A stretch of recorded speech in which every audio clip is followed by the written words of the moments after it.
உங்க குழந்தை ஒரு பொருள் கேக்குதுன்னு வச்சுங்களேன், நீங்க கஷ்டப்பட்டு கடன் வாங்கி அதை வாங்கி கொடுத்தோம்னு நினைக்கிறீங்க. அம்மா நான் கஷ்டப்படுறேன்டா, என்னால இவ்வளவு தாண்டா முடியும், எனக்கு இல்லடா, ஏன் அப்படி சொல்ல மாட்டீங்க? எதுக்கு பொய்யா இருக்கீங்க? என் குழந்தை படக்கூடாது அப்படின்னு அந்த கஷ்டத்தினால தாங்க நீங்க இந்த இடத்துல இருக்கீங்க. உங்க குழந்தை அந்த கஷ்டப்படுறதுல எந்த இடத்துல நிக்கும்?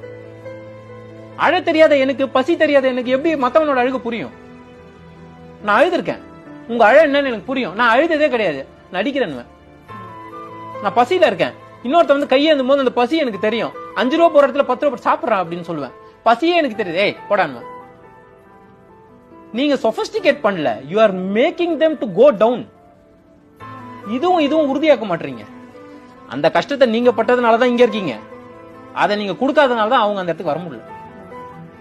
அதனால பணம் தேவை, நிச்சயமா ஒரு மனிதனுக்கு இந்த வாழ்க்கையில பணம் தேவை. ஆனா பணம் மட்டுமே தேவைன்னு நினைச்சான், இல்ல பணம் தான் தேவைன்னு நினைச்சானா அவனால நிம்மதியா வாழ